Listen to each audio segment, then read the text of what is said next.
Bonjour à tout le monde. Vu que quand je poste les photos, vous me signalez, on me bloque, je vais essayer les vidéos de dire aux Français bonjour, bon petit déjeuner.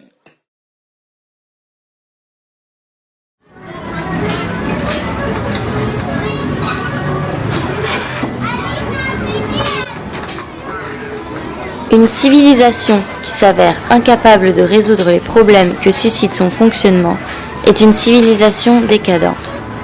Une civilisation qui choisit de fermer les yeux à ses problèmes les plus cruciaux est une civilisation atteinte.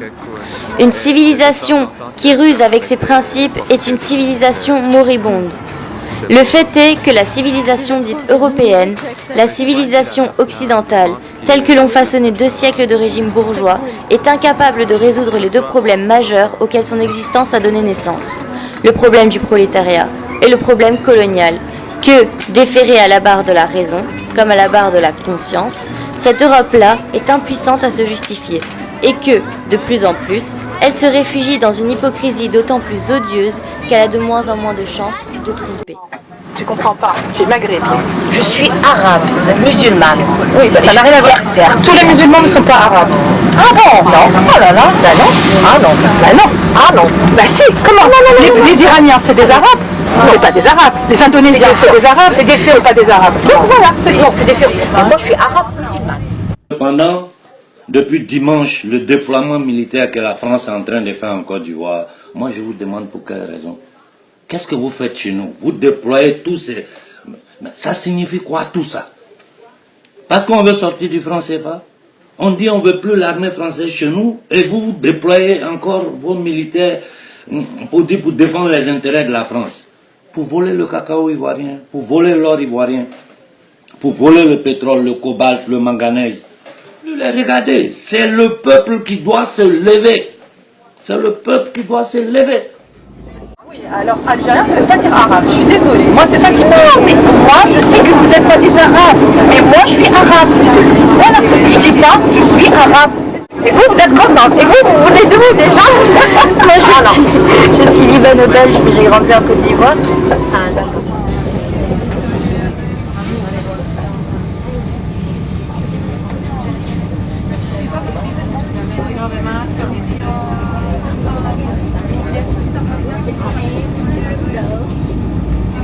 Mais tous ces bordels-là, ça ne peut plus continuer.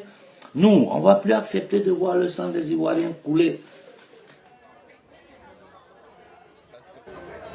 Il faudrait d'abord étudier comment la colonisation travaille à déciviliser le colonisateur, à l'abrutir au sens propre du mot, à le dégrader, à le réveiller aux instincts enfouis, à la convoitise, à la violence, à la haine raciale, au relativisme moral, et montrer que, chaque fois qu'il y a au Vietnam une tête coupée et un œil crevé, et qu'en France on accepte, une fillette violée et qu'en France on accepte, un malgache supplicié et qu'en France on accepte, il y a un acquis de la civilisation qui pèse de son poids, une régression universelle qui s'opère, une gangrène qui s'installe, un foyer d'infection qui s'étend et qu'au bout de tous ces traités violés, de tous ces mensonges propagés, de toutes ces expéditions punitives tolérées, de tous ces prisonniers ficelés et interrogés, de tous ces patriotes torturés, au bout de cet orgueil racial encouragé, de cette jaxante étalée, il y a le poison instillé dans les veines de l'Europe et le progrès lent mais sûr de l'ensauvagement. C'est juste que le temps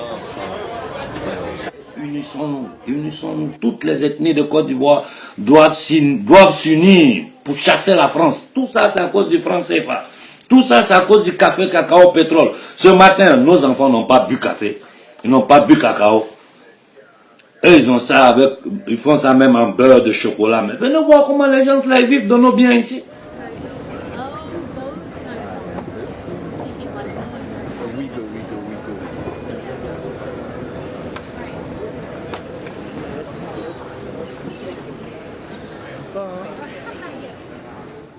Pourquoi vous habitez en France mais pas en Algérie? Parce que, très bonne question. Alors, pourquoi j'habite en France? Parce que justement, déjà, je suis de culture française, vu que j'ai vécu très longtemps à l'étranger, que j'ai une façon de penser qui n'est pas en adéquation avec le ton actuel de mon pays, si vous voyez ce que je veux dire. Et puis, Parce que aussi, voilà, c'est une question de liberté, voilà, de choix de vie. Et en France, j'ai la liberté que je ne trouve pas ailleurs. Voilà, vous êtes quand même contente que ce soit plus une colonie française. Ah oui, bien sûr, ah oui, tout à fait. Non, non, non, là, du temps de la France, il ne faut pas oublier une chose, c'est que les Algériens n'allaient pas à l'école. Parce que quand on regarde l'histoire, en fait, les Français n'ont jamais voulu nous accorder, pas que l'éducation, le statut de citoyen.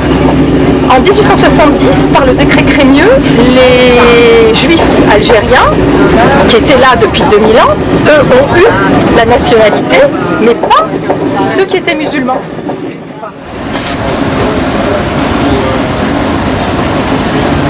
Merci messieurs, dames de m'avoir toléré. Monsieur, peut-être que c'est un quiproquo. C'est un quiproquo. C'est un quiproquo pour la pièce. Oui, c'est un quiproquo. Ok, bah, belle continuation à vous messieurs, dames. Beaucoup d'honneur à chacun.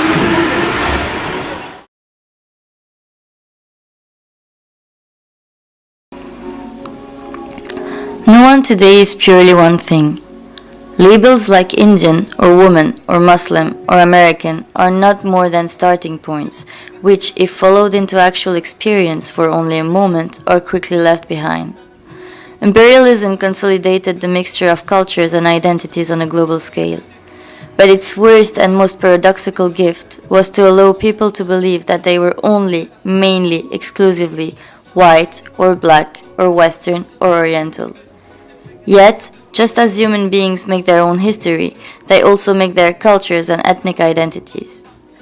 No one can deny the persisting continuities of long traditions, sustained habitations, national languages, and cultural geographies, but there seems no reason except fear and prejudice to keep insisting on their separation and distinctiveness, as if that was all human life was about. But this also means not trying to rule others, not trying to classify them or put them in hierarchies. Above all, not constantly reiterating how our culture or country is number one, or not number one for that matter. Eh oui, donc déjà, première fracture, n'est-ce pas? Ensuite, en 1938, avant que la Première Guerre mondiale ne commence, les Algériens ne demandaient même pas encore l'indépendance.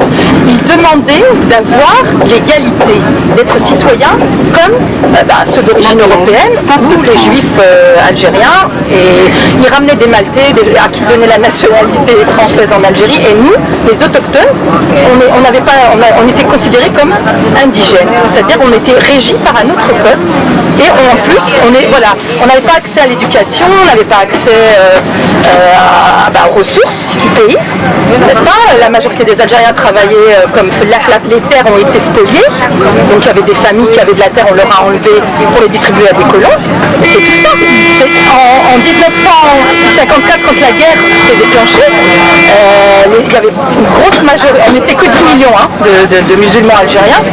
Une grande partie de cette population, en fait, elle vivait mais dans une misère noire. Il ne faut pas oublier aussi, en 1945, beaucoup d'Algériens se sont battus pour la France, et quand ils sont rentrés chez eux et qu'ils ont demandé leurs droits, vous avez entendu parler du 8 mai 45. Voilà, dans la région de Guelmas, Strif, voilà.